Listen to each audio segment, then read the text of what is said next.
نحمده ونصلي ونسلم على رسوله الكريم أما بعد فأعوذ بالله من الشيطان الرجيم بسم الله الرحمن الرحيم لنريه من آياتنا إنه هو السميع البصير صدق الله العظيم وصدق رسوله النبي الكريم الأمين إن الله وملائكته يصلون على النبي يا أيها الذين آمنوا صلوا عليه وسلموا تسليما الصلاة والسلام عليك يا سيدي يا رسول الله وعلى آلك وصحبك يا سيدي يا حبيب الله الصلاة والسلام عليك يا سيدي يا سيد المرسلين وعلى آلك وصحبك يا سيدي يا شفيع المشركين اللهم صل على سيدنا ومولانا محمد وآل سيدنا وأصحابه سيدنا ومولانا محمد وبارك وسلم وسلم. السلام عليكم ورحمة الله وبركاته. اللہ تعالیٰ جل مجدہ الکریم کے فضل و کرم اس کی توفیق اور رعایت سے آج ایک بار بھی ہم ماہانہ درس قرآن مجید میں سب لوگ شامل ہیں. اس کا فضل اور اس کا کرم ہے. آج ہم نے رجب المرجب کے حوالے سے ایک عظیم نبی صلی اللہ علیہ وسلم کے سفر معراج فرمایا اور اس میں نبی صلی اللہ علیہ وسلم نے اللہ تعالیٰ کی قدرتوں کو دیکھا اور اپنی امت کی بے شمار مثالیں وہاں پر دیکھی. ان مثالوں سے جو مسائل اور جو معاملات امت کو سمجھائے ان معاملات پہ آج ہم نے بات کرنی. اسی حوالے سے آیت قرآن پڑھی گئی, اس کا ایک حصہ پڑھا گیا. سورہ بنی اسرائیل کی پہلی آیت کا آخری حصہ پڑھا گیا. لِنُرِيَهُ مِنْ آیَاتِنَا. محبوب صلی اللہ علیہ وسلم باقی ہے اسے جس نے اپنے بندے کو راتوں رات مسجد اقصیٰ تک مسجد حرام سے سیر کروائی. وہ مسجد اقصیٰ جس کے ارد گرد ہم نے برکتیں رکھی ہیں اور سیر ہم نے اس لیے کروائی لِنُرِيَهُ مِنْ آیَاتِنَا تاکہ ہم اپنے بندے کو اپنی عظیم نشانیاں دکھائیں. اِنَّهُ هُوَ السَّمِيعُ الْبَصِيرُ. بے شک وہ اللہ تعالیٰ سنتا اور دیکھتا ہے. اس صفحے مبارک میں جو ایک سب سے اہم شے ہے اس کو میں ابھی واضح کر دیتا ہوں تاکہ وہ بار بار جب سنائی جائے اس کے اوپر ہمیں دوبارہ سوال نہ کرنا پڑے. اس سفر میں ہم یہ ضرور سنیں گے کئی بار نبی کریم صلی اللہ علیہ وسلم نے ہر موقع پر جب کوئی نئی شے لکھی جبرائیل علیہ السلام سے پوچھا جبرائیل یہ کیا ہے. یہ بعض پریشان سوچے یہ سوال کرتی ہیں. اگر نبی صلی اللہ علیہ وسلم کو پتا ہوگا آپ نے کیوں لکھا. سوال کرنا بے علمی کی دلیل نہیں ہوتی. اللہ تعالیٰ جل مجدہ الکریم نے سورہ طٰہٰ میں سورۃ نمبر 16 سورۃ نمبر 20 پارہ نمبر 16 ارشاد فرمایا وَمَا تِلْكَ بِيَمِينِكَ يَا مُوسَىٰ. موسیٰ علیہ السلام آپ کے ہاتھ میں کیا ہے. اللہ تعالیٰ تو ہر شے کو دیکھنے والا. وہ کہتا ہے عالم الغیب والشہادہ. جو چیزیں تمہیں نظر آتی ہیں میں ان کو بھی جانتا ہوں اور جو تم سے چھپی ہوئی ہیں میں ان کو بھی جانتا ہوں. موسیٰ علیہ السلام کے ہاتھ میں کیا تھا اللہ اس کو جانتا تھا. لیکن موسیٰ علیہ السلام سے پھر بھی پوچھا وَمَا تِلْكَ بِيَمِينِكَ يَا مُوسَىٰ. اے پیارے موسیٰ علیہ السلام آپ کے ہاتھ میں کیا ہے. موسیٰ علیہ السلام نے عرض کی یا عصای یا اللہ یہ میرا عصا اتوکل علیہا وأحش بها على غنمی ولی فیہا معارف اخرى. کہ میرے پیارے اللہ یہ میرا عصا ہے میں اس سے اپنی بکریوں کے لیے پتے چاہتا ہوں اور جب میں تھک جاتا ہوں تو اس کے اوپر ٹیک لگا کے آواز دیتا ہوں.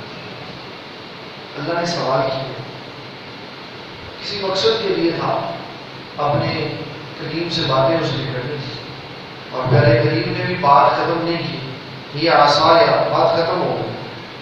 محمد علی کبیر نے کہا یا موسیٰ، موسیٰ اپنے ہاتھ میں کیا، یہ آسایا، یہ آسایا، بات ختم۔ لیکن ہمیں یہ سبق سمجھایا دکھایا ہے، پیارے تو کبھی بھی نہیں چاہتے بات ختم، کہتے ہیں بات ہوتی یہ آسایا اتوکل علیہا واہش بہا علی غنمی ولی فیہا معارج اخری۔ ایک لمبی کہانی موسیٰ علیہ السلام نے سنائی، میں یہ کرتا ہوں، میں یہ کرتا ہوں، میں یہ کرتا ہوں۔ تو سوال کرنا بے علمی کی دلیل نہیں ہے، بے علمی کی دلیل پہلی بات یہ ذہن میں رکھیں۔ اس کے اوپر ایک آیت میں نے بتا دی، ایک میں حدیث مبارک بھی عرض کر دیتا ہوں۔ نبی صلی اللہ علیہ وسلم ارشاد فرماتے ہیں، اللہ تعالیٰ جل وعلا نے فرشتوں کا ایک گروہ بنایا ہوا ہے جس کو اللہ تعالیٰ صبح دنیا میں اتار دیتا ہے کہ جاؤ اور جا کے رپورٹ لے کے آؤ کہ میرے بندے کیا کر رہے ہیں۔ جس طرح موبائل پولیس ہوتی ہے نا، ڈھونڈنے والی، گشت کرنے والی، اس طرح فرشتوں کی بھی گشت کرنے والی جماعت ہے، وہ جہاں جہاں اللہ کا ذکر دیکھتے ہیں وہاں جاتے ہیں۔ جیسے کہ ابھی فرشتے نازل ہوئے جامع مسجد غوثیہ، اور نبی صلی اللہ علیہ وسلم فرماتے ہیں کہ زمین سے لے کے آسمان تک فرشتے ہی فرشتے نہ ہو جاتے ہیں۔ اب وہ بیٹھے ہیں اور درس سنیں گے، سارا جب درس ختم ہو جائے گا پھر وہ یہاں سے چلے گا، اور پھر جب آج کی ان کی ڈیوٹی ختم ہوگی اللہ کی بارگاہ میں جائیں گے، اللہ تعالیٰ ان سے سوال کرے گا، اے میرے فرشتوں کہاں سے آئے؟ کیا اللہ کو علم نہیں ہے کہ میں نے فرشتوں کو کہاں پہ بھیجا ہوا، یا میرے فرشتے کہاں سے آئے؟ لیکن اس کے باوجود بھی اللہ تعالیٰ سوال کرے گا فرشتوں کہاں سے آئے؟ وہ کہیں گے یا اللہ صبح ادھر گئے، دوپہر ادھر گئے، شام کو غوثیہ مسجد میں، میرے بندے کیا کر رہے تھے؟ یا اللہ تیرے بندے تیرا ذکر کر رہے تھے، جنت مانگ رہے تھے، جہنم سے پناہ مانگ رہے تھے۔ اللہ تعالیٰ فرمائے گا انہوں نے جنت دیکھی نہیں آتا، انہوں نے دوزخ دیکھی نہیں آتا۔ اگر وہ جنت دیکھ لیں یا اللہ ہر وقت جنت ہی کی باتیں کرے، اگر دوزخ دیکھ لیں اللہ فرمائے گا فرشتوں اگر وہ دوزخ دیکھ لیں تو پھر بتاؤ کیا کریں گے؟ تو فرشتے کہتے ہیں یا اللہ ہر وقت دوزخ سے پناہ مانگیں۔ اللہ تعالیٰ فرماتا ہے فرشتوں تم گواہ رہو، جامع مسجد غوثیہ میں جتنے بندے بیٹھے ہوئے تھے میرے سب کی مغفرت فرمائے۔ اور بندہ ویسے باعث ہے یار آج مسجد میں اسپیکر چلتا ہے، جمعے کے علاوہ تو نہیں چلتا، میں دیکھوں تو صحیح ہے ہو کیا رہا۔ اس نے دیکھا لوگ کافی سارے بیٹھے ہوئے، کیا کر رہے ہیں؟ وہ بھی آ کے بیٹھے سننے کے لیے نہیں آئے، تو فرشتے کہیں گے یا اللہ وہ بندہ تو ویسے ہی بیٹھا ہوا سننے کے لیے نہیں آیا۔ اللہ تعالیٰ فرشتوں سے فرماتا ہے فرشتوں میرے پیاروں کے پاس، میرے بندوں کے پاس جو ویسے بھی آ جائے میں اس کی مغفرت فرماؤں۔ اللہ بھی سوال کرتا ہے، تو سوال بھیجنے کی دلیل ہے۔ پہلی بات نبی صلی اللہ علیہ وسلم کو اللہ تعالیٰ نے یہ سفر دو وجوہات سے کیا، دو ان میں سے میں عرض کرتا۔ حضرت سیدنا ابراہیم خلیل اللہ علیہ السلام 7واں پارہ اور سورہ انعام، اللہ تعالیٰ جل وعلا بے شک فرماتا ہے حضرت سیدنا ابراہیم خلیل اللہ علیہ السلام اللہ تعالیٰ سے کہتے ہیں یا اللہ اتنی بڑی تو نے مملکت بنائی ہے، مجھے دکھا تو صحیح کیسے بنائی۔ اللہ تعالیٰ نے فرمایا پیارے ابراہیم یہاں پہاڑ پہ کھڑے ہو جائے، اوپر سر اٹھائیں، پھر نیچے دیکھیں۔ جب ابراہیم خلیل اللہ علیہ السلام نے اوپر سر اٹھایا اللہ تعالیٰ نے ساری اوپر کی بادشاہت دکھا، پھر نیچے جب سر کیا تو زمین کے اندر سب کچھ دکھا۔ اللہ تعالیٰ نے فرمایا وَكَذَلِكَ نُرِي إِبْرَاهِيمَ مَلَكُوتَ السَّمَاوَاتِ وَالْأَرْضِ وَلِيَكُونَ مِنَ الْمُوقِنِينَ، ہم نے زمین و آسمان کی بادشاہت ابراہیم کو دکھائی تاکہ اس کو عین و یقین ہو جائے۔ ابراہیم نے سوال کیا بادشاہت دیکھنے کا تو اللہ نے سب دکھا دیا، وہی کھڑے کھڑے دکھا دیا۔ اور داؤد علیہ السلام نے سوال کیا یا اللہ مجھے اپنی بادشاہت کے نظارے دکھا، اللہ تعالیٰ نے میزان دکھایا، اور اتنا بڑا میزان وہی زمین پہ کھڑے کھڑے دکھا دیا۔ اور جب ہمارے آقا صلی اللہ علیہ وسلم کی باری گئی تو حضور نے نہیں کہا یا اللہ مجھے دکھا، اللہ نے فرمایا محبوب میں آپ کو اپنی قدرت کی نشانی دکھا، اور پھر وہاں کھڑے ہو کے نہیں دکھایا، وہاں کھڑے ہو کے نہیں دکھایا، فرمایا محبوب میں ایک لشکر بھیجوں گا، قیادت جبرائیل کر رہا ہوگا اور سواری بھیجوں گا اور اسرافیل ساتھ ہوں گے، آپ نے اس پہ بیٹھ کے میرے پاس آنا ہے، اپنے پاس بلا کے سارا کچھ دکھاؤ، اپنے پاس بلا کے دکھائے اور ایک ایک شے دکھائی اس خلاصہ بات، یہ چیزیں تو میں بیان کروں گا، خلاصہ بات کی اس نے کیا کیا دکھایا، خلاصہ در خلاصہ در خلاصہ در خلاصہ، جب اس نے اپنا آپ ہی دکھا دیا تو سب کچھ دکھا، اس نے اپنا آپ کچھ ہوا۔ جبرائیل علیہ السلام نے ایک دن نبی صلی اللہ علیہ وسلم سے کہا، آپ نے پوچھا جبرائیل اللہ کو دیکھا؟ تو حضور ایک مرتبہ موقع ملا تھا، تب میں نے اللہ کو 70,000 پردوں کے پیچھے سے دیکھا ہے۔ کتنے ہزار پردوں کے پیچھے سے؟ 70,000۔ اپنے محبوب کو اس نے بغیر حجاب کے دکھا، اپنے محبوب علیہ السلام کو بغیر، ویسے روحانی طور پہ دکھا دینا یا بعد از مثال دکھا دینا یہ تو کسی کو بھی دکھا سکتے، جس طرح کہ حضرت جابر رضی اللہ تعالیٰ ان کے والد عبداللہ غزوہ احد میں شہید ہو گئے اور صاحب کمال تھے، اپنی وفات سے اپنی شہادت سے ایک رات پہلے عبداللہ کو بلایا، فرمایا کل جو شہید ہو گئے نا سب سے پہلا میرا نمبر ہو۔ حضرت جابر فرماتے ہیں جو میرے بھائی یہ بات کی بالکل ویسے ہی، وسائل مشکات نے کتاب الکرامات میں یہ لکھا، کتاب الکرامات میں لکھا ہے کہ حضرت جابر کی ابا جی کی یہ کرامت تھی، انہوں نے بتایا تھا شہداء میں سب سے پہلا میرا نمبر ہو، اور پھر جب شہید ہوئے تو حضرت جابر رو رہے تھے، ان کی بیٹیاں رو رہی تھی، حضرت جابر کی بہنیں رو رہی تھی، تو نبی صلی اللہ علیہ وسلم نے فرمایا تم اپنے باپ کی موت پہ رو رہے، کیا ہو گیا تمہیں؟ اللہ تعالیٰ نے تمہارے باپ کو وہ عظمت عطا فرمائی جو آج سے پہلے کسی کو نہیں تھا۔ حضور کیا عطا فرمایا؟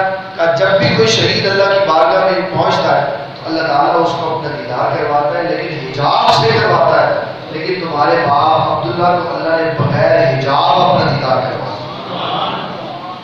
یہ اس کی شان، اس کا اپنا فضل ہے، وہ جس کے ساتھ جیسا مرضی کرے، لیکن یہ جہاں بدلنے کے بعد کی بات ہے، مثال کے بعد کی بات ہے، شہادت کے بعد کی بات ہے، یا خواب کی بات ہے، لیکن اپنے محبوب صلی اللہ علیہ وسلم کو اس میں جاگتے ہوئے سر کی آنکھوں کے ساتھ اپنا دیدار کرنا ہے۔ کوئی دنیا جہاں کا بندہ اس کے اوپر کسی سے بھی بات کرنا چاہے، بڑے دلائل موجود ہیں کہ ثابت بڑے آرام سے کیا جا سکتا ہے۔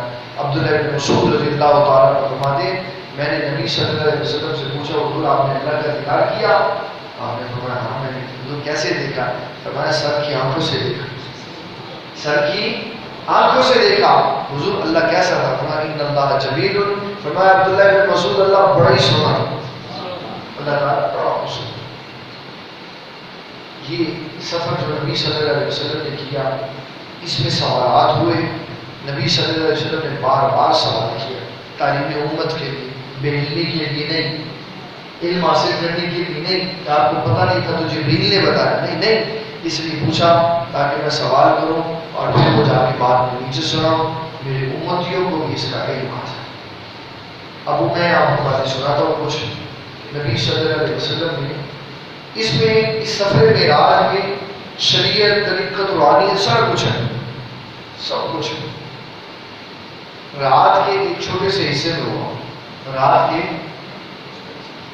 چھوٹے سے حصے ہم عموماً سنتے ہیں کہ آپ، میں نے یہ پڑھی نہیں ویسے بات سنی ہے لوگوں سے کہ جب آپ گئے تو گھر سے باہر نکلے تو کنڈی لگا دی، اور وضو فرمایا تھا تو پانی بہ رہا تھا اور کنڈی ہل رہی تھی، یعنی جب گئے تو کنڈی لگا کے گئے تو وہ ہل رہی تھی، اور جب واپس آئے تو بھی ہل رہی تھی۔ اس کا مطلب ہے بس یوں گئے کہ یوں گئے، یوں گئے کہ بس گئے اور آئے۔ اور علامہ غلام مسعود سعیدی رحمۃ اللہ علیہ نے تبیان القرآن میں سبحان اللہ اسماء میں لکھا ہے 3 لاکھ سال کا سفر تھا جو اللہ نے ایک رات کے حصے میں کروایا۔ قادر مطلق سارا نظام اس نے معطل کر دیا، روک دیا، اپنے محبوب کو سارا جہاں دکھا دیا، پھر واپس لے آیا، پھر نظام وہاں سے آگے سے چلا دیا۔ اس کو کون روکنے والا؟ وہ جو چاہیے وہ کرے۔ یعنی آپ صلی اللہ علیہ وسلم نے وہاں جو چیزیں دیکھی ان میں دوران سفر آپ نے جو سب سے پہلا منظر دیکھا جب آپ موسیٰ علیہ السلام کی قبر کے قریب سے گزرے، آپ نے فرمایا مررت فی قبر موسیٰ قائم یصلی فی قبرہ، فرمایا جب میں موسیٰ علیہ السلام کی قبر کے پاس سے گزرا تو میں نے ان کو اپنی قبر میں نماز پڑھتے ہوئے دیکھا۔ یہ بڑی غور طلب بات، جس جٹ پیارے پہ رسول اللہ صلی اللہ علیہ وسلم بیٹھے ہوئے تھے، جٹ پیارے پہ جس ایپ سولے پہ کوئی لیٹسٹ ترین جو پیارا ہے جو جناب ایسے کر کے چلا گیا، ایسے اس سے بھی تیز ٹیکنالوجی اللہ نے استعمال کی، براق اس پہ بٹھایا اور نبی صلی اللہ علیہ وسلم فرماتے اس کی رفتار اتنی تھی جہاں اس کی نگاہ جاتی تھی وہاں اس کا پہلا قدم جاتا تھا، اتنا تیز تھا۔ اور نبی صلی اللہ علیہ وسلم اتنی تیزی سے سفر کر کے گئے، اوپر بھی دیکھا نیچے بھی دیکھا اور زمین کے اندر بھی دیکھا۔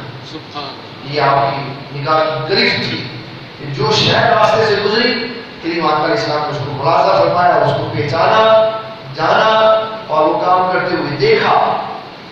اچھا یہاں صلاۃ دو معنوں میں استعمال ہو سکتا ہے، صلاۃ دو معنوں میں، جیسے نماز میں یصلون دو معنوں میں استعمال ہوتا ہے، ان اللہ و ملائکتہ یصلون علی النبی، وہاں بھی صلاۃ کا لفظ ہے کہ اللہ تعالیٰ اور اس کے محبوب ہے، اس کے نوری فرشتے نبی صلی اللہ علیہ وسلم پر درود بھیجتے ہیں۔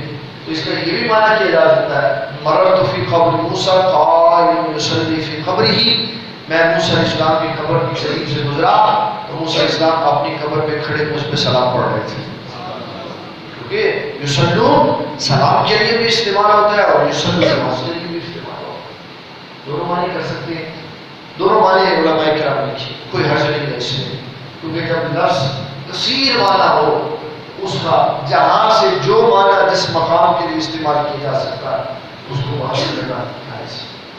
پہلی بات نبی صلی اللہ علیہ وسلم نے موسیٰ علیہ السلام کو قبر میں نماز پڑھتے ہوئے، سیدنا انس بن مالک رضی اللہ تعالیٰ عنہ اور سیدنا ابو ہریرہ رضی اللہ تعالیٰ عنہ آپ فرماتے ہیں، یہ میں حوالے آپ کو سنانے لگا ہوں مختصر، علامہ جلال الدین سیوطی کی کتاب ہے تفسیر در منصور اور حافظ عماد الدین ابن کثیر کی کتاب ہے ابن کثیر، یہ دو بڑی مشہور کتابیں ہیں جس میں یہ حوالہ موجود ہے۔ نبی صلی اللہ علیہ وسلم نے ایک جماعت دیکھی جن کے ہونٹ کاٹے جا رہے تھے کینچی کے ساتھ، جن کے ہونٹ کینچی کے ساتھ کاٹے جا رہے، لوہے کی کینچی کے ساتھ، جیسے لوہے کی چادر کاٹی جاتی ہے بڑی سی لوہے کی کینچی کے ساتھ، اسی طرح بعض لوگوں کے ہونٹ کاٹے جا رہے تھے۔ حضور صلی اللہ علیہ وسلم نے پوچھا جبرائیل یہ کون لوگ ہیں جن کے ہونٹ کاٹے جا رہے ہیں؟ عرض کی حضور یہ وہ ہیں جو اپنی مسند پہ بیٹھ کے کچھ کہتے تھے اور مسند سے اتر کے کچھ کرتے تھے، ہماری بات، ہم جیسے لوگوں کی بات جو یا ممبر پہ بیٹھ کے کچھ کہتے ہیں اور سب ممبر سے اتر جاتے ہیں تو پھر اور کچھ اور۔ اس سے مراد مسجد پہ بیٹھنے والا خطیب نہیں ہے، اس سے مراد ہر وہ لیکچر دینے والا ہے جو اپنی باتوں کو کچھ اور کہتا ہے اور کرتا کچھ اور۔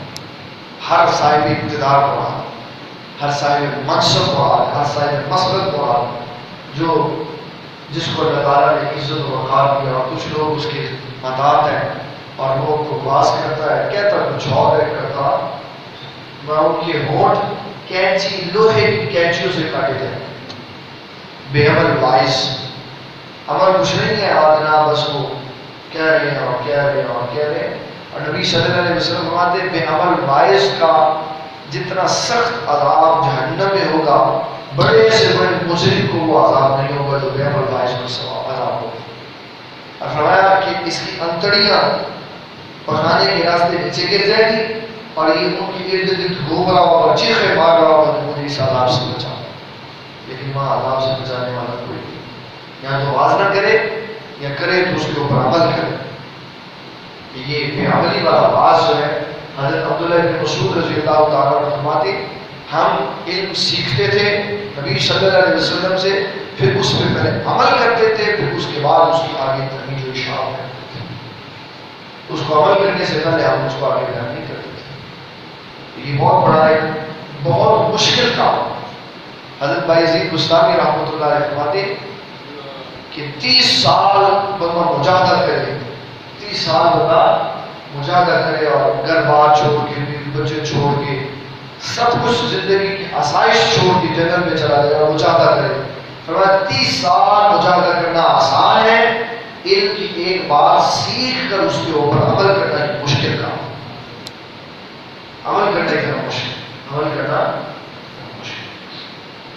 جو واعظ ہے، جو خطیب ہے، جو مقرر ہے، جو اسکول کا ٹیچر ہے، جو درس دیتا ہے، جو گھر کا باپ ہے، جو بچوں کو نصیحت کرتا ہے، ہر بندہ اس میں شامل ہے. اگر وہ اچھی بات کی ترغیب دیتا ہے اپنے ماتحت کو، اس کو اچھی بات پر عمل خود بھی کرنا چاہیے. حضرت ابو سعید خدری رضی اللہ عنہ فرماتے ہیں نبی صلی اللہ علیہ وسلم نے ایک منظر دیکھا، لوگوں کے بڑے بڑے پیٹ دیکھے مٹکوں کی طرح، اور فرمایا اس کے اندر سانپ اور بچھو باہر سے نظر آ رہے تھے، باہر سے سانپ اور بچھو نظر آ رہے ہیں کہ وہ اندر چل. ٹرانسپیرنٹ کر دیا اللہ تعالیٰ نے نبی صلی اللہ علیہ وسلم کی نگاہوں کو، ایسے اندر تک جا رہے ہیں اور دیکھ رہے ہیں، الٹرا ساؤنڈ ہو رہا اندر کیا موجود ہے. اور پیارے کریم آقا علیہ السلام نے دیکھا اندر سانپ نظر آئے، بچھو نظر آئے. اور سید خدری فرماتے ہیں نبی صلی اللہ علیہ وسلم نے سیدنا جبرائیل علیہ السلام سے پوچھا، جبرائیل یہ کیا ہے، یہ کیا ہے؟ عرض کی حضور یہ جو بڑے بڑے مٹکوں والے پیٹ نظر آ رہے ہیں یہ سود خور ہے سارے، یہ سارے کون ہیں؟ سود خور، سود کھاتے تھے. اسلام نے ہمیں یہ بتایا کہ سود کسی بھی جیب میں ہو، کسی بھی رنگ میں ہو، کہیں بھی ہو، وہ سود سود. اور اس کا انجام جو ہے یہ نبی صلی اللہ علیہ وسلم نے بتا دیا کہ ان کے پیٹ جو ہے وہ بڑے بڑے ہوں گے. اور اللہ اکبر فرمایا ان کی شکلیں کیسے ہوں گی، ان کی شکلیں کیسے ہوں گی. فرمایا وہ ایسے کھڑے ہوں گے جیسے مخبوط الحال ہے، پاگل بندہ کھڑا ہوتا ہے، پاگل آدمی، اس کو کسی بات کی پرواہ نہیں ہوتی، اس کے ہوائیاں اڑی ہوتی ہیں، بال اس کے بکھرے ہوتے ہیں، کپڑے اس کے غلیظ ہوتے ہیں اور برا اس کا حال ہوتا ہے، کون جو ہے پاگل خراب. فرمایا قیامت والے دن میدان معاشر میں سود خور مبہوت الحال لوگوں کی طرح کھڑے، مبہوت الحال لوگوں کی طرح کھڑے، پاگل لوگوں کی طرح کھڑے. یہ کس نے بیان کیا؟ یہ حضرت سیدنا ابو ہریرہ رضی اللہ تعالیٰ عنہ بیان کرتے ہیں. فرمایا کہ ایک منظر نبی صلی اللہ علیہ وسلم نے یہ بھی دیکھا کہ عورتوں کی چلانے کی آواز ہے. تو آپ نے جب ملاحظہ فرمایا تو عورتوں کو ان کے پیروں سے باندھ کے نا الٹا لٹکایا ہوا، جہنم کے اندر الٹے لٹکایا. آپ نے پوچھا جبرائیل کن عورتوں کو اللہ تعالیٰ جل مجدہ الکریم سزا دے گا؟ عرض کی حضور یہ وہ عورتیں ہیں جو اپنا حسن و جمال غیر مردوں کو دکھاتی ہیں. غیر مردوں کو عورت اپنا حسن و جمال یہ جو چہرہ اور کچھ ہے، چہرہ اپنے باپ کو دکھا سکتی ہے، اپنے باپ کو، اپنے بھائی کو، اپنے بھتیجے کو، اپنے بھانجے کو، اپنے شوہر کو، اپنے شوہر کے باپ کو، اور اپنے شوہر کے پہلی بیوی سے جو بیٹے ہیں ان کو دکھا سکتے. بس اتنے بندوں کو اپنا حسن و جمال دکھا. تو جب وہ گلے میں دوپٹہ ڈال کے اور اسکن ٹائٹ لباس پہن کے سڑک سے گزرتی ہے تو سارے پڑھائی انہوں نے وہ کی. یہ جان ہے اس عورت کا جو اپنا حسن و جمال غیر عورتوں کو دکھاتی ہے، غیر مردوں کو دکھاتی ہے. نبی صلی اللہ علیہ وسلم نے فرمایا قیامت والے دن اللہ ان عورتوں کو الٹا کر کے لٹکائے. دیکھ لے جو بھی پسند ہے، یہاں دکھانا پسند ہے، یہاں برقع تمبو لگتا ہے. پتہ ہے آپ کو کے پی کے میں 5 نمبر انہوں نے دیے ہیں برقعے کو، کہ جو بچی کے پی کے اسکول یا کالج میں برقع پہن کے نقاب پہن کے اس کو 5 اضافی نمبر دیے. کتنے نمبر؟ اور میڈیا میں شور پڑا ہوا کہ یہ ہمارے اوپر ظلم ہو رہا ہے، لوگ 5 نمبر دے دی بس. اور ہمیں برقعے کا پابند بنایا تھا. جب اس کی روح نکل جائے گی نا اور جب یہ پردہ پڑی ہوگی سامنے تو شریعت 5 کپڑوں میں اس کو لپیٹ کے کمر کے اندر اتارے.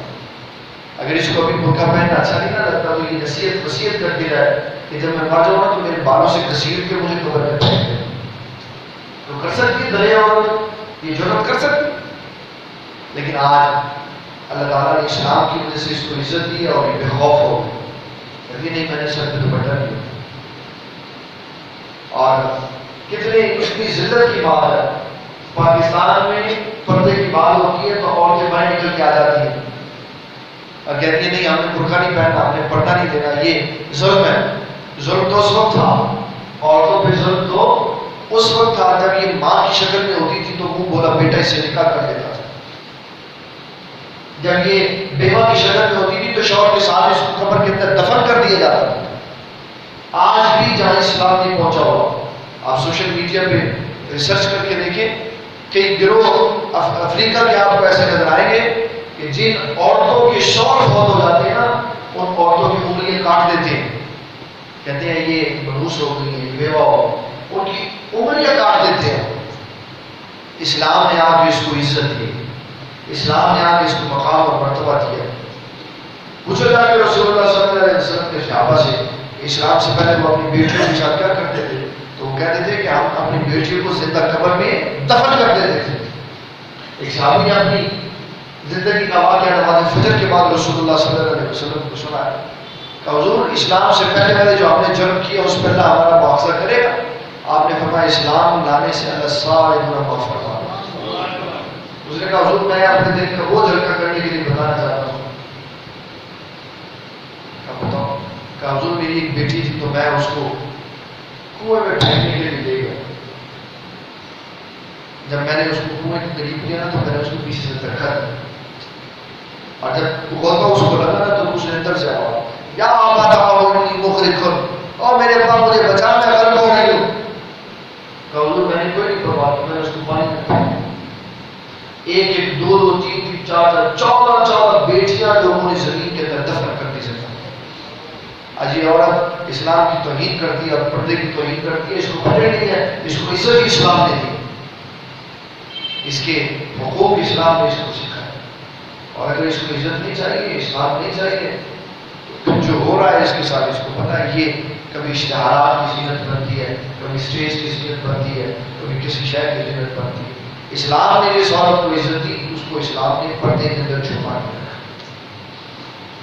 میں نے عامر یار صاحب نعیمی رحمۃ اللہ علیہ کا ایک مکتوب پڑھا تو اس میں انہوں نے بڑا خوبصورت لکھا ایک جملہ. فرمانے لگے کہ ایک زمانہ تھا, لوگ گھر میں پکانے کے لیے گوشت لے کے آتے تھے, اس کو کپڑے کے تھیلے میں ڈال کے لاتے تھے. کس کے؟ کپڑے کے تھیلے میں ڈال کے لاتے تھے کہ گوشت کے اوپر کوئی بری نگاہ ڈالے گا برکت بھی ختم ہو جائے گی اور نظر بھی لگ جائے گی. اس کو کپڑے کے تھیلے میں ڈال کے لاتے تھے. کہتے تھے وہ وقت تھا جب گوشت کپڑے کے تھیلے میں ڈال کے لاتے تھے کہ اس کے اوپر نظر نہ لگ جائے. آج لوگ جوان بیٹی کر کے مسل لے جاتے ہیں, اس کو جتنی مرضی نظریں لگ جائے. یہ گوشت کی انسان نہیں ہے, اس کے اوپر لوگوں کی نظریں نہیں لگے. لیکن انسان دین بھول گیا اور اس کو ویسے ہی اپنے ساتھ لگے سب لے کے چلا جاتا.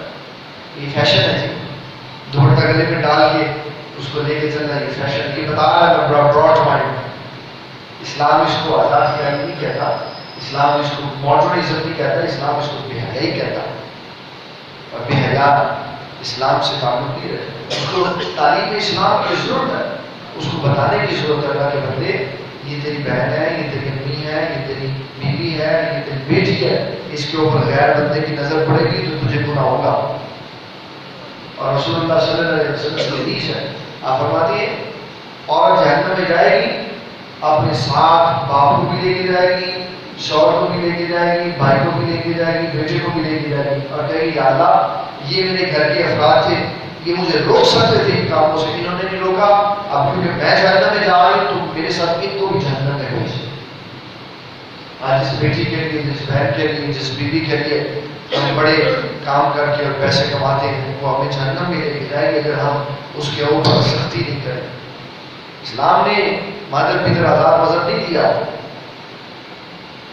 حقوق بھرپور ادا کرو, لیکن نگاہ ایسی رکھو جب آپ آنکھ نکال کے اس کی طرف دیکھو تو اس کے اندر ہمت رہو, آواز نکالو. یہ لوگ کہتے ہیں اولادوں کے ساتھ انڈرسٹینڈنگ ہونی چاہیے جی, بڑا ایک خوشی کا ماحول ہونا چاہیے, بڑے جناب بچوں سے حاصل, یہ سب لوگ وہ ہے جن کی بگڑی ہوئی اولادیں ہیں.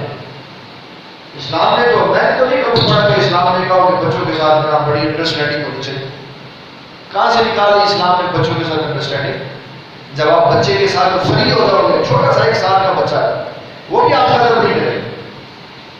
اسلام تو سکھاتا ہے.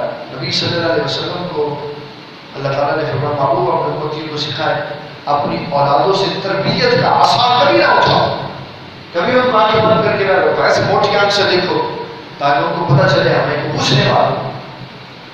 یہ میرا دوست ہے، میرا بیٹا میرا دوست ہے.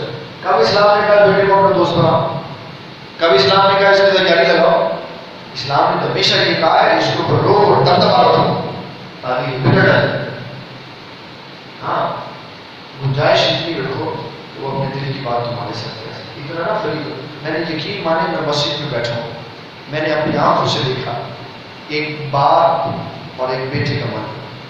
ایک بیٹا اس کا 3 بیٹیوں سے بڑا جوان ہے، بادشاہ ہے، داڑھی رکھتا، حافظ ہے، اور ایک بیٹا چھوٹا سا ہے.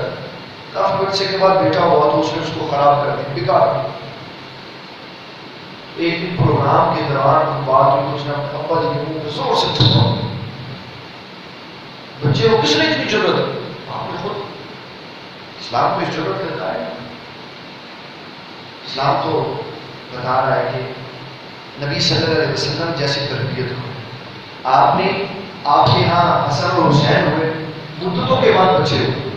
اپنے بیٹے فوت ہو گئے بچپن میں، مدت کے بعد ابراہیم پیدا ہوئے، وہ بھی وصال کر گئے. اب بیٹے بھی نہیں تھے، اور بیٹیوں کے یہاں جو بیٹے ہوئے، سیدہ زینب کے یہاں بیٹا ہوا عبداللہ، وہ بھی وصال کر گیا. بی فاطمہ کے یہاں حسن اور حسین پیدا ہوئے. عرصے کے بعد پیدا ہوئے تو آپ نے پیار کر کے بگاڑا نہیں، پیار بھی خوب کیا اور آنکھیں بھی رو والی رکھی کہ جب سیدنا حسن نے صدقہ کی کھجور کھائی، منہ میں ڈالی، آپ نے انگلی اندر ڈالی، منہ سے کھجور نکالی اور فرمایا بیٹے اللہ نے آل رسول کو صدقہ حرام کیا. یہ نہیں ہے کہ اولاد کو جیسے مزے دیتا. جو والدین اولادوں کے ساتھ انڈرسٹینڈنگ بنا کے اس کے ساتھ فری ہو جاتے ہیں، ان کی اولادیں آپ سے نکل جاتی. وہ کہتے ہیں وہ جواب اولادیں جب جوان ہوتے ہیں بھائی بھائی جب چپ کر کے تب کی پتا ہوگا تو اسی کے لیے 2 ہی چلے. ہم تو آج بھی اپنے بڑی کے سامنے ایسے کھڑے، آج بھی ہماری ضرورت نہیں ہوتی اپنے بچے کے نام اپنے آنکھیں ڈالنے کی بات.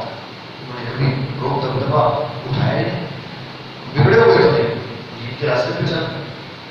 اسلام یہ کہتا ہے اپنے اولادوں کے حقوق ادا کرو، وہ قابو میں رکھو، بیوی کو قابو میں رکھو تاکہ وہ ہمارے لیے بربادی کا سبب نہ بنے. جو عورتیں پردہ نہیں کرتی، غیر محرم کو، غیر محرم تو بڑی دور کی بات ہے.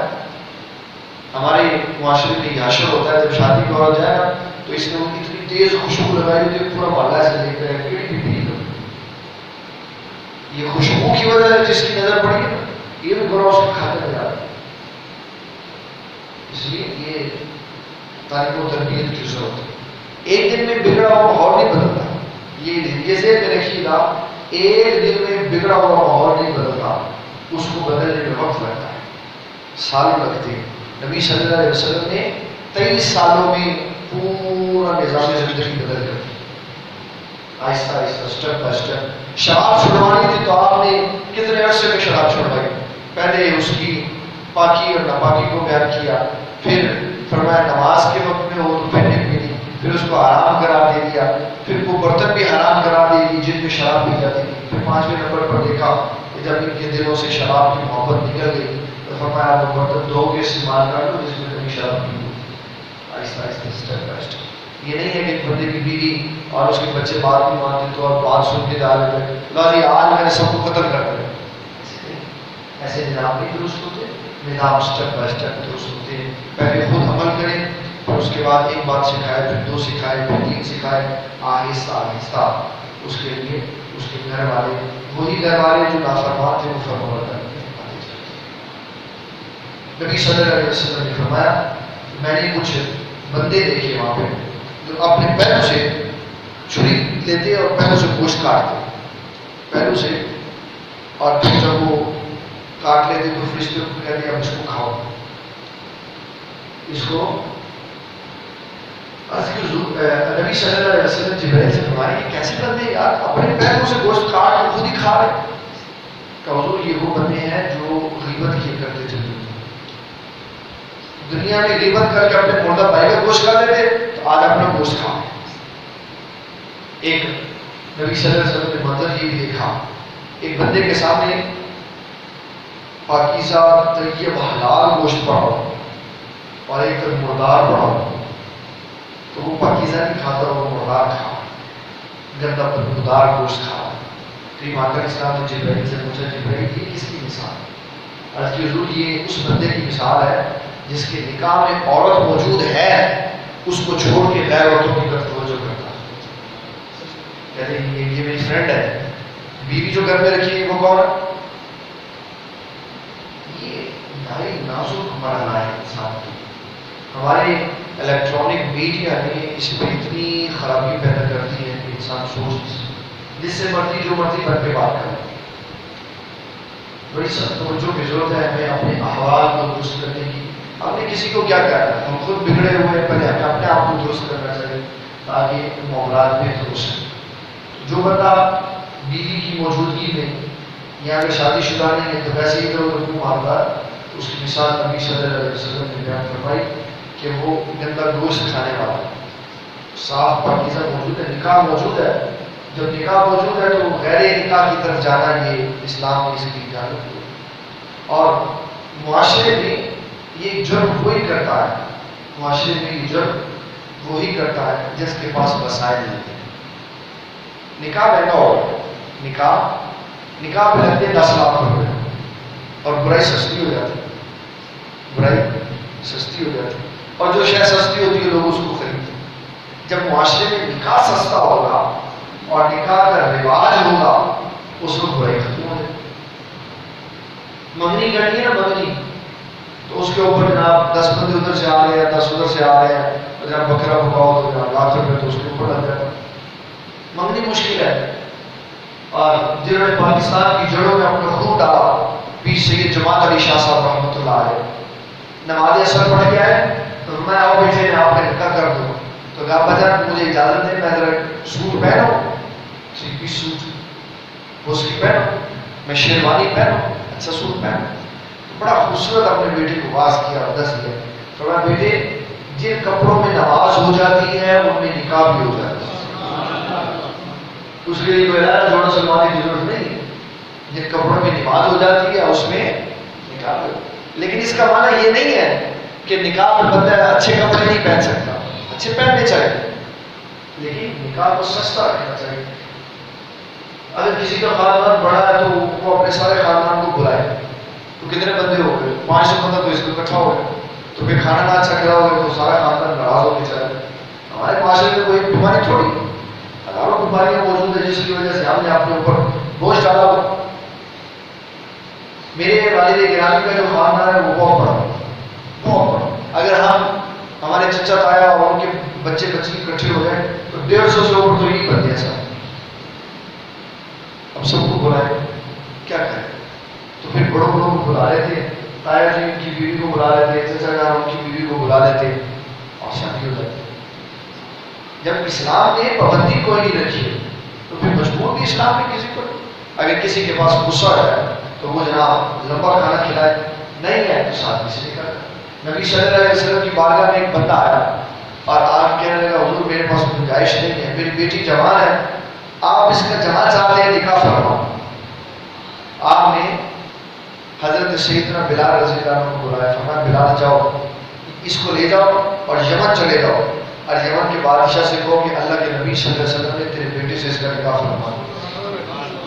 ایسے کیا آپ نے نکاح کر, یہ اسلام کا ایک خوبصورت ماحول ہے. اسلام نے لوگوں کو تنگ نہیں کیا, پریشان نہیں کیا. ہمارے یہاں ایک ہماری فیملی میں ایک بندہ ہے, وہ ناراض ہو گیا, کہنے لگا مقابلے کی روٹی نہیں کھوئے, نہیں اس کو لے کے گئے, وہ ناراض ہو گیا. کوئی کتنا عرصہ وہ ناراض ہو, تو اللہ کے بندے جو نکاح پہ تو گیا, جو بارات پہ گیا, ولیمے میں تیری اتنی عزت ہوئی وہ تو بولی. یہ جوائی ایسے کرتے ہیں, جوائی جو ہوتے ہیں نا وہ ایسے کرتے ہیں, جب سسرال جاتے ہیں تو بوتل نہ ملے تو کمینہ ہوتا ہے نا. نہیں جوائی, جوائی کون ہوتا ہے, کمینہ ہوتا ہے. اور یہ اس کو جب بوتل نہیں نہ ملتی تو پھر بھونکتا ہے. اللہ کے بندے کو شرم کر, انہوں نے سب کچھ اپنا تجھے دے دیا، تجھے اپنی بیٹی دے دی، ابھی بھی بوتل کے پیچھے پڑا، اگر میری عزت نہیں دی۔ اور جو انسان ہوتا ہے نا وہ اپنے سسرال والوں کو تنگ نہیں کرتا، اگر وہ اس کو زمین پہ بٹھا کے کھانا کھلائے تو زمین پہ بیٹھ کے کھا لے، اگر باورچی خانے میں بٹھا کے کھائے تو وہاں پہ بھی کھا لے، وہ یہ نہیں کہتا میری عزت نہیں کی۔ کمینے آدمی کی عزت بوتل میں ہوتی ہے، کمینے آدمی کی عزت بوتل میں ہوتی ہے، اور جو عزت دار ہوتا ہے وہ جہاں بیٹھ جاتا ہے وہ جگہ بھی عزت والی ہوتا ہے۔ نبی صلی اللہ علیہ وسلم کے صحابہ غریب صحابہ حضور صلی اللہ علیہ وسلم کو لے جاتے تھے، حضور ہمارے گھر آئے، ہم نے آپ کی دعوت کی، اور جا کے سادہ پانی پلا دیتے تھے، آپ پانی پی لیتے تھے۔ آپ نے تو کبھی ان سے تقاضا کیا کہ یار دعوت پانی پہ دعوت ہوتی، اور کبھی کبھی آپ غرباء صحابہ کی طرف خود چلے جاتے تھے۔ ابو رافع کی طرف حضور صلی اللہ علیہ وسلم چلے گئے، بڑا غریب آدمی تھا، اتنا غریب آدمی تھا کہ دروازہ بھی نہیں تھا اس کے گھر میں، کپڑا پڑا ہوا تھا، اور وہ بھی کئی جگہ سے پھٹا ہوا تھا۔ آپ نے آواز دی ابو رافع گھر پہ ہو؟ خوشی کی لہر دوڑی کہ میرے آقا تشریف لے، جلدی سے کپڑا اٹھایا، حضور تشریف لائے اندر۔ آپ اندر گئے تو کھانے کی خوشبو آ رہی تھی، فرمایا ابو رافع کیا پکا رہے؟ عرض کی حضور میں کبھی گوشت میں نے پکایا نہیں، آج مجھے کوئی صدقے میں بکری دے گیا تھا تو میں وہ پکا۔ آپ نے فرمایا ہمیں بھی کھلایا۔ کوئی غریب آدمی ہمیں اپنے گھر کا میلے سے گلاس میں پانی پلائے نا، نہیں مجھے پیاس مجھے پیاس نہیں، دھوپ کے پانی کے اندر مر جاتا، تو کیسے کمینہ آدمی وہ کتنی محبت سے میرے لیے پانی لایا اور تمہیں پانی نہیں دی۔ نبی صلی اللہ علیہ وسلم تو خود غریبوں کے گھر جا کے ہمیں یہ شہر لاؤ۔ ابو رافع سے کہا تو بکری پکا رہا ہے؟ جی حضور میں بکری پکا رہا ہوں۔ کہا مجھے اس کا گوشت کھلاؤ۔ اس نے پوچھا حضور آپ کو بکری گوشت مجھے کیا پسند ہے؟ آپ نے کہا مجھے دستی پسند، وہ چھوٹی سی بکری تھی، اس کی دستی لے آئے، آپ نے اس کو تناب دیا، فرمایا واہ ابو رافع کتنی خوبصورت دستی، جا ایک اور دستی لے آئے۔ ابو رافع ایک اور دستی نکال کے نبی صلی اللہ علیہ وسلم نے وہ دستی بھی تناول فرمائی، فرمایا ابو رافع تمہیں بڑا لذیذ کھانا بنا ہے، جا ایک اور دستی نکال کے، اور کہنے لگا حضور بکری میں 2 ہی دستیاں ہوتی ہیں۔ آپ فرمایا اللہ کے بندے تو نے غور ہی نہیں کیا تجھے کون کہہ رہا ہے، اگر تو سوال نہ کرتا ہم دستیاں منگواتے رہتے، تو نکالتا رہتا تو دستی نکلتی چلی جاتی۔ آپ نے کوئی ہمیں اسلام ایسا اسلام کیا، غریبوں سے پیار کرو، ان کے گھر میں چلے جاؤ۔ امیر بھائی اپنے غریب بھائی کے گھر نہیں جاتا، کہتا جی بہانہ لگاتا ہے، پھر بہانہ لگاتا ہے، کہتے جی میں اس کے گھر جاؤں گا تو میرے لیے کھانا پکائے گا تو اس کے اوپر بوجھ پڑے گا، تو چلو میں جاتا اس وجہ سے نہیں کہتے اس کے اوپر بوجھ پڑے، جاتا اس لیے ایک کمینہ ہے کہ میں اس کے غریب گھر میں امیر آدمی چلا جاؤں۔ تو پہلے تو دونوں ہی لگے ہوئے تھے، پہلے تو دونوں ہی بغیر لباس کے ہوئے تھے، اس وقت امیر کدھر تھی؟ اس کا بھی پیشاب نکل جاتا تھا، تیرا بھی نکل جاتا تھا، تو اس وقت امیری کدھر تھی؟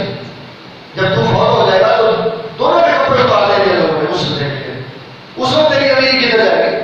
بہانے لگاتا کہ میرا بھائی غریب ہے میں اس لیے اس کے گھر نہیں جاتا، اس کو بوجھ نہ پڑے، اس کے گھر جا، اس کا خرچہ کروا، 2000 کرے گا، آدھی دفعہ اس کو 5000 روپے تحفہ دے گا، تیری بھی محبت رہ جائے گی، اس کی غریبی کا بھر بھی رہ جائے گا، جا تو صحیح اس کے گھر۔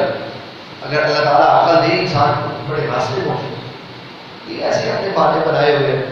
میں تو زمانے کا جو نا بڑا ترین فرعون اس زمانے کا جوائی سے کو سمجھتا ہوں، جوائی بڑا فرعون ایسے کر کے ٹانگ پہ ٹانگ رکھ کے بیٹھتا سوچتا ہوں، نوٹ کرتا، پھر بیوی کو جا کے تانے مارتا، میں کہہ رہا تیری ماں نے سیدھے منہ میں گھر نہیں کی تھی، تیری بہن بھی نہیں میرے کو آ کے بیٹھے، اور تو اس کی بہن تیری کیا لگتی؟ اس بغیر آدمی کو تو یہ سمجھایا کسی نے نہیں کہ اس کی بہن سے تو بات کرنا تیرے لیے جائز ہی نہیں۔ وہ پانی کی گلاس بھی پیش کر دیا ہے تو اس کمینے کے ماتھے سے میری تیوری ختم نہیں ہوتی، اور یہ منہ سجا کے بیٹھا ہو۔ یہ وہ حقائق ہے جو ہمارے معاشرے میں پڑے ہوئے، اور یہ اس لیے ہے کہ ہمارے معاشرے میں اسلام نہیں۔ اگر اسلام ہوتا ایسا نہ ہو۔ کبھی پوری تاریخ میں دکھاؤ سیدنا عثمان غنی نے سیدہ فاطمہ الزہرا کو دیکھو، کوئی حدیث دکھاؤ حضرت سیدہ فاطمہ الزہرا سالی نہیں لگتی تھی حضرت عثمان غنی کی؟ کوئی ایک روایت لا کے پوری دنیا کا ایک بندہ دکھا دے کہ سالی لگتی تھی تو سیدہ فاطمہ کبھی حضرت عثمان غنی کو پانی پلانے کے لیے گئے؟ کبھی نہیں گئی، انہوں نے ہمیشہ حضرت عثمان غنی سے پردہ کیا۔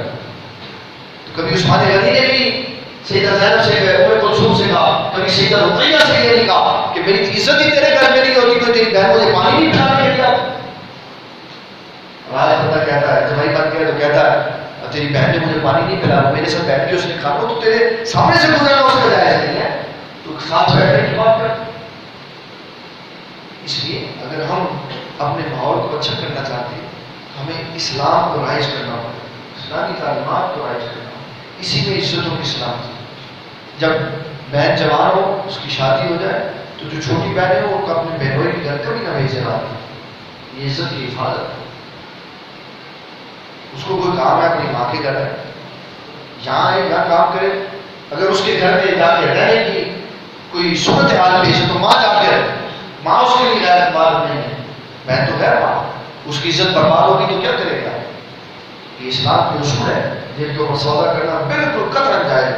اعتبار دنیا میں کسی شے کا نام نہیں، اعتبار کوئی شے نہیں۔ یہ جو لوگ کہتے ہیں نا مجھے اپنی اولادوں پر اعتبار کوئی نہیں، اعتبار کس چیز کا نام ہے؟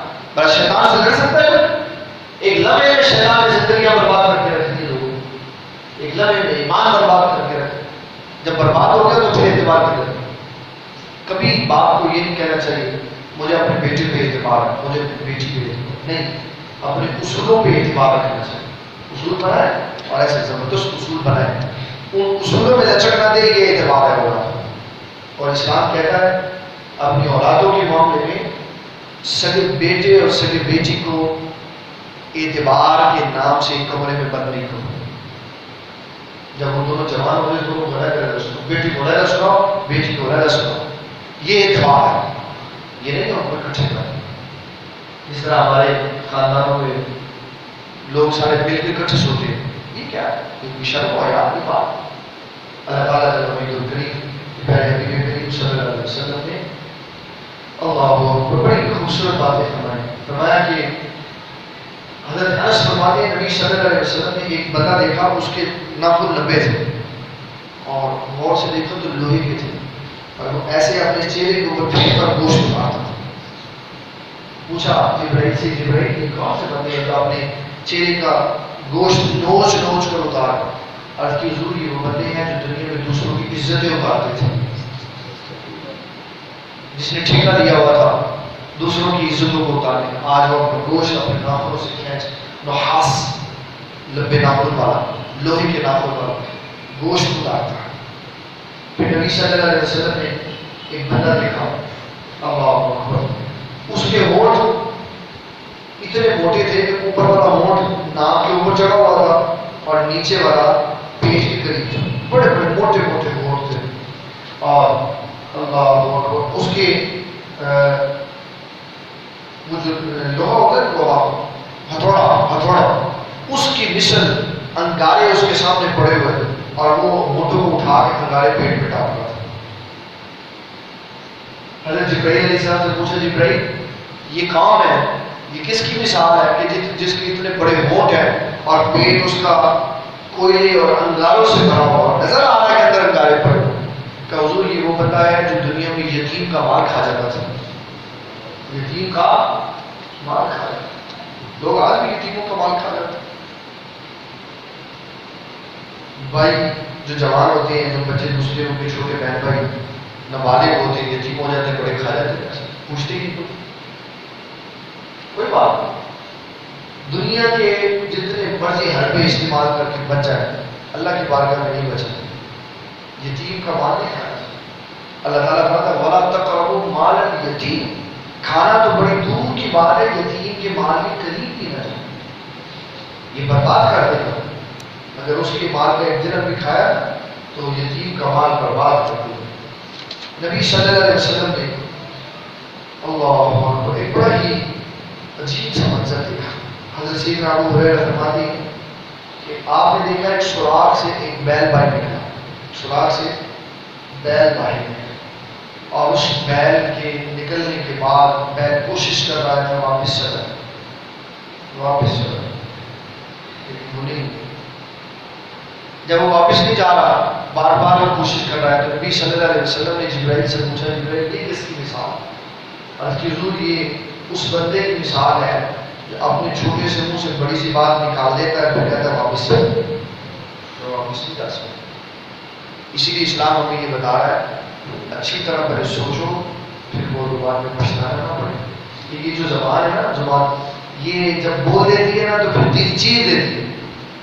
عرب والے کہتے ہیں جراحت اللسان اصعب من جراحت السنان، کہ تلوار سے جو گوشت کا ٹکڑا کٹ جاتا ہے نا وہ وقت کے ساتھ بھر جاتا ہے، لیکن زبان کی تلوار سے جو دل کا ٹکڑا کٹتا ہے وہ نہیں پڑتا.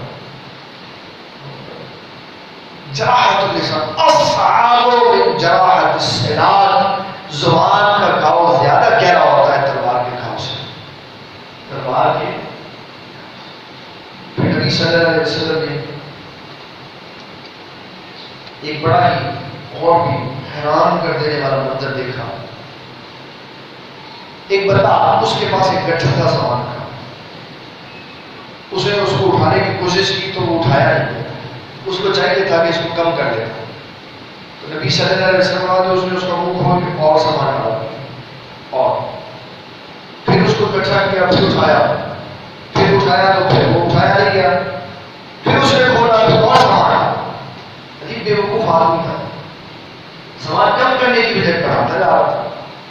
تو نبی صلی اللہ علیہ وسلم نے جبرائیل سے پوچھا جبرائیل یہ کون ہے؟ جبرائیل کہہ رہے ہیں حضور یہ ڈبل شاہ ہے. یہ کون ہے؟ ڈبل شاہ ہے جو مال ڈبل اور ٹرپل کر کے دیتا. کیا ہو گیا ہمارے لوگوں، لالچ میں ہم اپنے پیسے کو برباد کرتے جا رہے ہیں اور دیتے جا رہے ہیں جناب یہ بھی دے جاؤ یہ بھی دے جاؤ. مجھے دو ہی پیسے میں آپ کو ڈبل ٹرپل کر کے دیتے. کسی کا مال اسلام نے کھانے کی اجازت نہیں دی، کسی کا مال کھانے کی اجازت نہیں دی اسلام. میں آپ کو ایک چھوٹی سی اصول اور ضابطے کی بات بتا رہا ہوں. ہمارے یہاں ماشاء اللہ بڑے جوان آدمی بیٹھے ہوئے. سنیں، ایک بندے نے فیکٹری لگائی لوہے کی، جو بھی اس کا کام رکھا. اس نے بینک سے قرضہ لیا $1 کروڑ. انڈسٹری بنا لی اس نے. اب اس نے بینک کو درخواست دی جناب مجھے قرضہ معاف کر. بینک نے قرضہ معاف کر دیا. جائز ہے؟ بینک کی تو اپنی حیثیت ہی کوئی نہیں. بینک تو ایک کمپنی ہے جو لوگوں کے پیسے کی حفاظت کرتی ہے. بابا جی سے میں نے قرض لیا، چوہی صاحب فرمایا کہ جب میں تم قرض معاف کر. بابا جی نے کہا تو کون لا رہا ہے، پیسے میرے تھے تو کیوں معاف کرتا. بینک سے جو بندہ قرض لیتا ہے اب تو وہ قرض لینے غلط ہے، جن شرائط کو دیتے ہیں. اگر کسی نے لے لیا اس شرائط کے اوپر تو پھر بینک کا معاف کر دینا یہ بہت بڑا ظلم ہے، کیونکہ بینک کے پاس رائٹس نہیں ہے اس شہر کے کہ وہ کسی کا قرض معاف کر. کیونکہ رائٹس اس کے پاس ہوتے ہیں جس کے پاس ملکیت ہوتی ہے پیسے. بینک مالک نہیں ہے لوگوں کے پیسوں کا. بینک تو خود ایک ادارہ ہے جو لوگوں کے پیسوں سے چلتا. ہماری حکومت کے اندر رہنے والے ایسے لوگ موجود ہیں جنہوں نے بینکوں سے پیسے لے کے اپنے کاروبار چمکائے اور بینک سے قرضے معاف کر دیے. تو بتاؤ اس بینک کو قرضہ معاف کرنے کی صلاحیت کس نے؟ بینک تو قرضہ معاف نہیں کر سکتا. بینک کے پاس پیسہ لوگوں کا ہے، لوگوں کے پیسوں سے اس نے سارا کچھ کیا اور اس کو سرکت میں لا کے اس نے چلایا اور پھر لوگوں کے پیسوں کو وصول کر کے اس نے سارا قرضہ معاف کر. یہ پیسہ دنیا میں تو معاف ہو گیا بابا جی، ادھر اوپر بنائے معاشرت میں معاف نہیں ہوگا. نبی صلی اللہ علیہ وسلم نے سفر معراج میں دیکھا ایک بندے کو اتنا سخت عذاب ہو رہا تھا اور چیخ رہا تھا جہنم میں اور اللہ تعالیٰ سے فریاد کر رہا تھا معافی کی، لیکن اس کو معافی نہیں مل رہی تھی. نبی صلی اللہ علیہ وسلم نے جبرائیل سے پوچھا جبرائیل اس کو کیوں سزا ہو؟ آج کی حضور یہ موسیٰ علیہ السلام کی قوم کا پارٹی ہے. موسیٰ علیہ السلام کی قوم کا سامان سر پہ اٹھا کے لوگوں کے گھر میں چھوڑ گیا. ایک دن اس نے سامان اٹھایا ہوا تھا اور کھانا کھا کے گھر سے نکلا تھا. دانت میں اس کے روٹی کرنے والے کا کوئی ذرہ پھنسا ہوا، اس کی لکڑی سے تنکا توڑ کے اس نے دانت کا خیال کیا اور وہ تنکا پھینک دیا. اللہ اس تنکے کا عذاب دے گا اس کو. اس نے اس بندے کے بال کا تنکا کیوں ہے؟ تو لوگ تو زمینوں کی زمینیں ہڑپ جاتے ہیں، پیسوں کے پیسے ہڑپ جاتے ہیں، پلاٹوں کے پلاٹ کھا جاتے ہیں اور کھا بھی کے کہتے ہیں جناب سوچی پوچھی کریں. بابا یہ ظلم نکلے گا، یہ ظلم نکلے گا. دنیا میں نہیں نکلے گا تو آخرت میں ضرور نکلے گا. کبھی میرے پیارے بھائی کبھی کسی کی مال کی طرف آنکھ نہیں کریں. پیسہ تو بڑی دور کی بات، مال تو بڑی دور کی بات ہے جو لوٹ لیا جائے. یہاں پہ پڑا ہوا موبائل یہاں پہ اور پھر بندہ بھول جائے اور میں اس کو پکڑ لوں تو یہ میرے گلے پڑ جاتا. لقیط کہتے ہیں اس کو, لقیط گری پڑی شاید کو لقیط کہتے ہیں. یہ میرے گلے میں پڑ جاتا. اسلام تو یہ گلے سے اترنے نہیں دیتا. کہتے بندہ تلاش کر کرے. کیوں اٹھایا سامان؟ کہا جی کہاں تلاش کروں, کہاں جا سے سامان ملا تو وہاں تلاش کر. اس کے اگر وہ ریگستان میں ملا تھا تو اس کے قریب قریب بستی میں جا, وہاں اعلان کر کے مجھے یہ شاید موبائل ملا. کتنا اعلان کرو؟ کہا 365 دن ملا. ایک سال پورا اعلان. اگر 365 دن میں اعلان کرنے کے بعد بھی کوئی تجھ سے دینے نہیں آیا پھر تو اس کو استعمال کر سکتا ہے. لیکن یہ خیال رکھنا زندگی کے کسی حصے میں کبھی کوئی بندہ آ کے دعویٰ کرے تو تیرے پہ دینا لازم ہے. لیکن کوئی شہر ہے پوری ذمہ سے اترتی تو جو لوگوں کا پیسہ کھا جاتے ہیں وہ کہاں سے ذمہ سے اترتا. ایک بندے نے, میں نے اپنے ایک سنت کے خطیب سے یہ بات سنی. انہوں نے کسی کتاب کا حوالہ دے کے یہ بات سنی. بات بڑی پرلطف تھی. ایک بندہ مسلمان ہوا ایک فقیر کی وجہ سے. فقیر کے پاس سے گزرا, اس نے کہا, انگریز آدمی تھا, اس نے کہا مجھے کچھ بھیک دو. اس نے لے کے بٹوا جیب میں ڈالا تو جیب میں پڑا, نیچے گر گیا. رش ہوگا کوئی معاملہ ہوگا. اس نے فقیر نے بٹوا اٹھایا, بندے کو دینے کی کوشش کی, نہیں دیا گیا, وہ چلا. عرصہ ہوا اپنے ملک میں, پھر وہ آیا. پھر وہ اس کو نظر آیا تو اس نے کہا بابا یا میاں یہاں بیٹھا ہے. کہا کیا بات؟ کہا ایک دفعہ تم آئے تھے یہاں پہ پہلے فلاں پر سر میں تمہارا ایک بٹوا گر گیا تھا, اس کے اندر اتنے پیسے نہیں ملے. اس نے کہا کہ تو غریب ہے, تو خود بھیک مانگتے, اتنے پیسے تیرے پاس تھے تو اس کو استعمال نہیں کر سکتا. کہنے لگا کر تو سکتا تھا لیکن مجھے ایک بات روک رہی تھی. کہا کیا بات روک رہی؟ کہا مجھے یہ بات روک رہی تھی کہ دنیا میں تو میں استعمال کر دوں گا, لیکن اگر میدان معاشر میں سیدنا عیسیٰ علیہ السلام نے حضور سے شکایت کر دی کہ حضور آپ کے امتی نے میرے امتی کے پیسے چرا لیے, تو حضور کیا جواب دیں؟ اس بات میں مجھے یہ پیسے نہیں استعمال کرنا, اس لیے میں نے یہ تیرے پیسے نہیں استعمال. اس غیر مسلم نے فقیر کی بات سن کر کہ اس کو اپنے نبی کی عزت کا اتنا خیال ہے, اس نے کلمہ پڑھا. یہ مذہب اتنا اچھا. آج مسلمان کے پلاٹ کھا جاتا ہے, پیسے کھا جاتا ہے, اور سر کچھ کھا پی کے رب کر کے کہتا ہے کون ہو کیا لینا ہے؟ بابا ادھر کر لیں گے لیکن میدان معاشر میں دینا پڑے گا. اور وہاں پیسے نہیں ہوں گے ہمارے پاس, اور پیسے نہیں ہوں گے وہاں, سونا چاندی بھی نہیں ہوگی. یہاں سب کچھ ہے, یہاں برابر برابر بھی حساب ہے. اگر کسی کا پیسہ ہماری طرف بنتا ہے دے دیں تاکہ وہاں پہ اپنی پریشانی اور ذلت نہ ہو. نبی صلی اللہ علیہ وسلم نے جہاں یہ سارے معاملات دیکھے وہاں آپ نے بڑا خوبصورت ایک منظر بھی دیکھا. حضرت سیدنا بلال سے فرمایا بلال ادھر آؤ. جی حضور. فرمایا میں نے جنت میں تمہارے چلنے کی آواز سنی تھی, چل تم زمین پہ رہے تھے, آواز تمہاری جنت میں آ رہی, کیا کرتے ہو؟ بلکہ حضور آپ کو بولا وہ کام کوئی نہیں. فرمایا کام کیا کرتے؟ کہ حضور بس اتنا عمل کرتا ہوں کہ جب میں بے وضو ہو جاتا ہوں نا, فوری وضو کر کے 2 رکعت نماز تحیت الوضو پڑھ لے. آپ نے فرمایا یہ پاک اور طیب رہنے کا نتیجہ ہے کہ تیرے چلنے کی آواز جنت میں آ رہی تھی. اور اس لیے اس طرح کے بے شمار مسائل یہ میرے والد گرامی رسالہ شائع کرتے ہیں سیدھا راستہ. اس میں مشاہدات معراج نبی صلی اللہ علیہ وسلم کے حوالے سے پوری تفصیل موجود ہے. آپ نے وہاں پر کیا کیا لکھا, اگر کسی نے تفصیل سے پڑھنا ہو تو یہ رسالہ آپ وہ بیٹھے ہوئے کیا نام ہے اجاز انور یوسفی صاحب, ان سے رابطہ کر کے آپ ان سے لے سکتے ہیں. اللہ تعالیٰ نے دین اسلام کا فہم عطا فرمائے. وما علینا الا البلاغ. یہ ہمارا پروگرام جو ہوتا ہے یہ 11ویں شریف کے حوالے سے ہوتا ہے. تو جب ختم شریف پڑھا جاتا ہے تو اس کے بعد تمام احباب اس سارے ثواب کا ارادہ رکھتے ہیں. جو انہوں نے پڑھا ہوا ہے وہ پیش کر دیا کریں تاکہ جو فوت شدہ آدمی ہے اس کے روح کو اس سارے ثواب کیا جا سکے.